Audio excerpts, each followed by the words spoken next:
ہمارے حضرت فرماتے تھے کہ مولانا احمد علی لاہوری رحمۃ اللہ علیہ بہت روتے تھے، ہر وقت ان کے اوپر نا اللہ کے خوف کی ایک تاثیر رہتی تھی۔ جب ان کو دفن کیا گیا تو وہ کچھ دنوں کے بعد نظر آئے کسی کو، تو اس نے پوچھا کہ حضرت آگے کیا بنا؟ فرمانے لگے کہ اللہ تعالیٰ کی حضور پیشی ہوئی، اللہ رب العزت نے فرمایا احمد علی تو اتنا کیوں روتا تھا؟ تو کہنے لگے کہ میں تو اور ڈر گیا، اس لیے کہ میں نے پڑھا تھا من نوقش فی الحساب فقد عذب، جس سے ایک دفعہ تفتیش ہونی شروع ہو گئی اس کو عذاب ہو جائے گا، وہ نہیں بچ سکتا۔ تو جب مجھ سے تفتیش کے لیے پوچھا کہ اتنا کیوں روتا تھا تو میں اور گھبرا گیا۔ اللہ رب العزت کی رحمت جوش میں آئی، فرمایا تو اب بھی جو ہے نا وہ گھبرا رہا ہے، آج تو تیری خوشی کا دن ہے، ہم تجھ سے اتنا خوش ہیں ہم نے تیری بھی مغفرت کر دی، جس قبرستان میں تمہیں دفن کیا ہم نے قبرستان کے سب گناہگاروں کی بھی بخشش کروا دی۔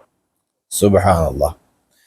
یہ ہمارے پیر صاحب تھے اور کل ان کا انتقال ہوا، انا للہ و انا الیہ راجعون۔ اللہ تعالیٰ ان کی خطاؤں سے درگزر فرمائے اور اللہ تعالیٰ ان کی مغفرت فرمائے۔ بڑے اچھے انسان تھے اور ہمارے دیوبند مسلک کے تھے۔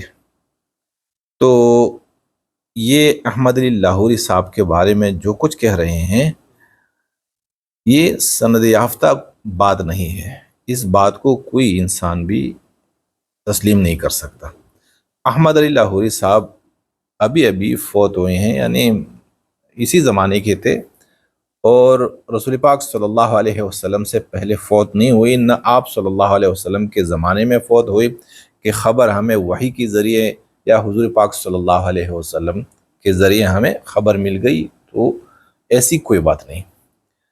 لاہور کے تھے اور مولوی صاحب تھے، تو ایک تو یہ کہہ رہے ہیں کہ زندگی میں وہ اللہ کے خوف سے بہت روتے تھے۔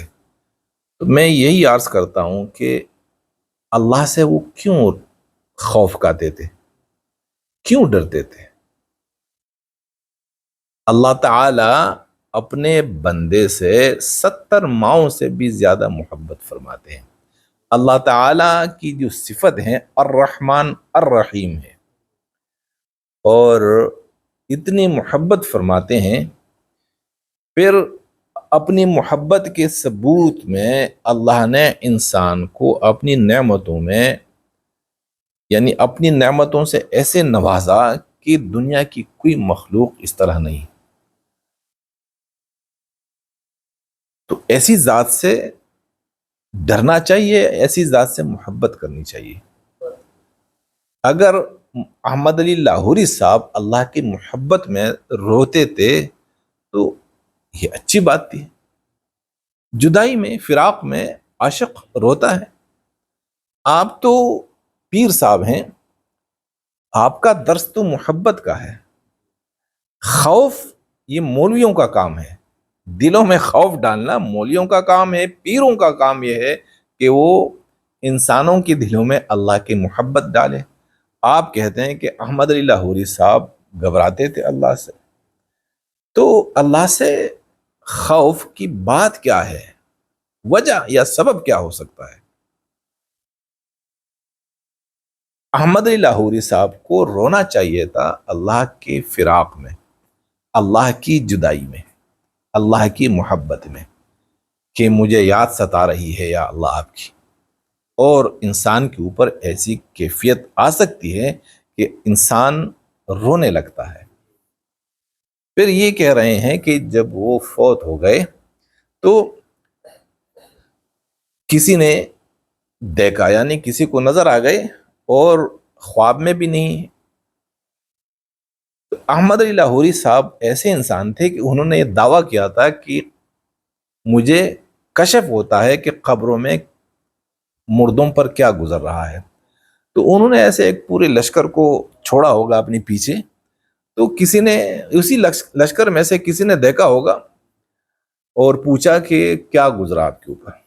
تو انہوں نے کہا کہ اللہ نے مجھے بلایا، اور پھر میں جب گھبرایا خوب تو اللہ نے فرمایا کہ میں تجھ سے اتنا خوش ہوں کہ میں نے تیری بھی مغفرت کر دی، اور تو جس قبرستان میں دفن ہے اس قبرستان کے سارے گنہگاروں کی بھی مغفرت میں نے کر دی۔ تو یہ بات اگر پیغمبر کے زمانے میں ہوتی نا ہم مان لیتے، لیکن ابھی گزرے ہیں یہ، تو یہ کون تھے جنہوں نے دیکھا؟ اور آپ جو کہہ رہے ہیں کہ اللہ نے قبرستان کے سارے گناہگاروں کی مغفرت کر لی، کس کی برکت سے؟ احمد علی لاہوری صاحب کی برکت سے۔ تو یہ تو ایک قانون بن گیا، ایک ضابطہ بنا ہے، اور ان کی کرامت بن گئی۔ اب جتنے بھی گنہگار ہیں سب کو اسی قبرستان میں دفن کرنا چاہیے، کیونکہ جب سب کو بخشا تو باقی جو دفن ہوں گے ان کی بھی گناہ معاف ہوں گے، کیونکہ جس قبرستان میں احمد علی لاہوری صاحب ہیں تو اس قبرستان کے کسی گنہگار کو عذاب نہیں ہو سکتا، اللہ نے وعدہ کر لیا نا۔ تو ایسی باتیں کوئی بھی کرے، کسی بھی مسلک کا پیر ہو، کسی بھی مسلک کا مولوی ہو، ہمیں ایسی باتوں پر یقین نہیں کرنا چاہیے۔ یہ کوئی کرامت بھی نہیں ہے، یہ جھوٹ کی کہانیاں ہوتی ہیں۔ اور میں حیران ہوں کہ ایسے، یعنی بڑا اچھا عقیدہ تھا ان کا، ایسے پیر صاحب ایسی کہانیوں پر کیسے یقین کرتے ہیں؟ انہوں نے کیسے یقین کیا؟ اور پھر اس بات سے کتنا نقصان ہو رہا ہے۔ تو ایسی باتوں سے ہمیں اختلاف ہے کہ بھائی کوئی بھی مولوی صاحب، کوئی بھی پیر صاحب لوگوں کی اصلاح کے لیے کچھ بھی بولے تو وہ بات کرے جسے عقل بھی تسلیم کرے۔